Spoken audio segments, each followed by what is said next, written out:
Good morning. My name is Nick Sisler, former United States Marine Corps. I enlisted in the U.S. Marine Corps shortly after graduating Elgin High School in 1978. The reason was my mother and my father were both in the United States military. My mother was in the U.S. Air Force in 1960, and so was my natural father, also in the U.S. Air Force in 1960. When she remarried, my adoptive father was a United States Marine who had fought in World War II. And at that point in time, I was 14 years old when I decided at that point, I'm going to graduate high school first, and then I'm going to enlist in the Marine Corps. And it worked out that way. I served 6 years in the U.S. Marines from 1978 to 1982. I was a combat engineer, which is a glorified civil engineer out in the field, building bridges, constructing concertina wire entanglements and field fortifications. We construct bunkers to keep soldiers and Marines safe. We also construct obstacles to prevent vehicles and tanks. We lay minefields. It's a busy job, and we work with the infantry. The places I've served, I did boot camp at San Diego, California, which makes me a Hollywood Marine, though they haven't called me yet. I reached the rank of sergeant meritoriously, which was not as hard as it may sound. When I had questions, I reached out and I asked my superior, senior NCOs, or commissioned officers for help if I didn't have a question, which, as I look back, is what I did when I was in school. I would raise my hand and say, hey, teacher, I need some help. And that was a good test. And Elgin High set a good example and prepared me for the service as far as reaching out. As I mentioned earlier, I was a combat engineer in the Marine Corps, Hollywood Marine, did boot camp at Marine Corps Recruit Depot, San Diego, California. It was 12 weeks long. The reason it's 12 weeks long is I was a civilian, and they're going to take that recruit who's in boot camp and turn us into Marines. And it's a 24/7, 7-day-a-week, no weekends off type of training. You're there with other civilians who are recruits who are going to be wanting to become Marines. You have your buddies. They're there to support you, you're there to support them, and you learn that as you go through boot camp. We learn marksmanship, we learn marching, how to clean our clothes, how to iron our clothes, how to listen to orders, how to give orders to those who we work with. From San Diego, California, I got transferred over to Camp Lejeune, North Carolina for Combat Engineer School, where we learned field fortifications, how to build them, how to dig a very deep bunker, how to put timbers and logs, steel sheeting to make them last long, to keep us safe from overhead projectiles. We also learned how to do maneuvering with vehicles or on foot in formations, bounding overwatch, infantry tactics. We also learned how to lay down various military pieces of equipment where it couldn't be seen readily. Camouflage and concealment is important also. And so we would set up a lot of camouflage netting that would cover other units' equipment like tanks, mortar positions. Sometimes artillery positions would get camouflaged. The guns would get camouflaged when they're not firing. Our own positions that we dug, our fighting positions, would get camouflaged with trees, dirt, sandbags, until you could walk away and hopefully not see it.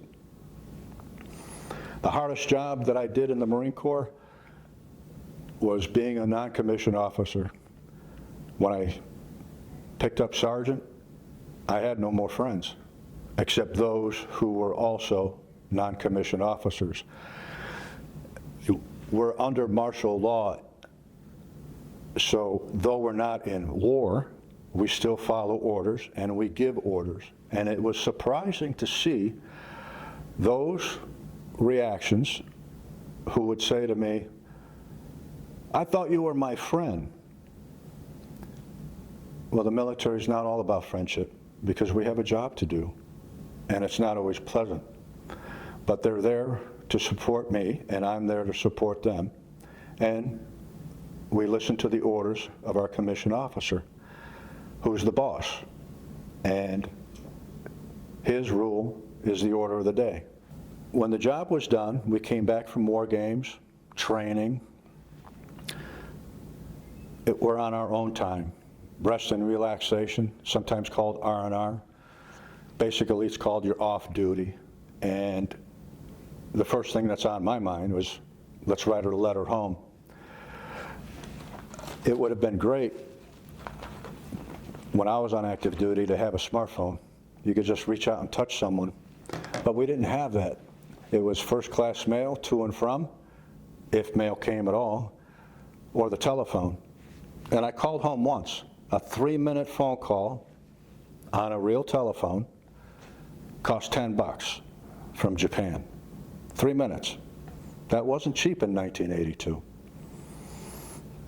Imagine spending $10 for 3 minutes on your smartphone. Letters. They came by helicopter when I was at sea, stationed aboard the USS Nashville on a 9-month Mediterranean deployment in 1980. While we're sitting in the Indian Ocean floating around, no mail came for 6 weeks. And so that's when your mind starts racing away. So I found it best to talk to my buddy Marines, my fellow Marines on ship, and yes, we do have sailors.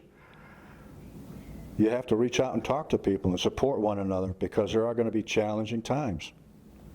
My proudest moment?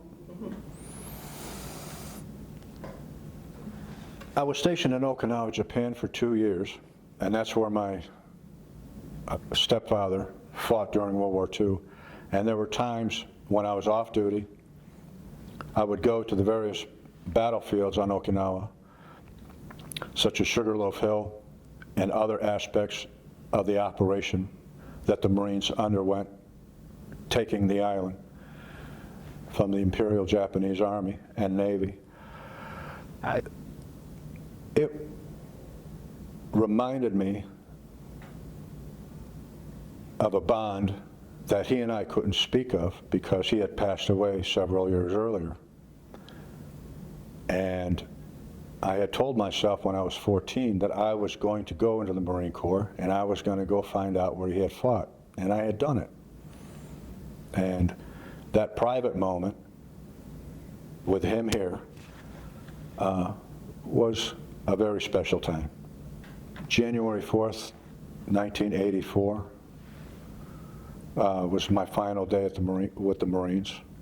I was an active reservist at Marine Corps Naval Air Station in Glenview, Illinois, when the Glenview Naval Air Station was still there. It's no longer there now.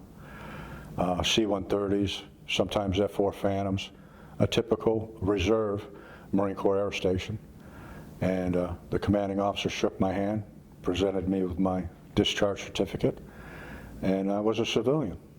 And there was no animosity with me not re-enlisting. They understand the ground rules as much as we do. And I was already stateside. I didn't have to consider, coming back from Okinawa. Perseverance. And when I had questions or didn't know a particular process or a task, the ability to reach out and say, "Hey, come here, Marine, I need some advice."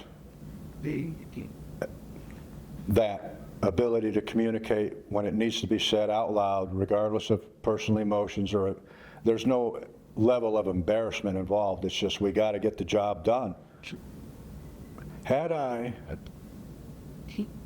done better in school, I would have been a better Marine. The habits that I shaped me when I was younger carried over into the service. You put the effort into your schoolwork now, and you will set higher standards than I achieved when I was on active duty, because those higher standards are what we need today. Yes, because I'd be a better student, and I'd be better prepared to go back into the Corps.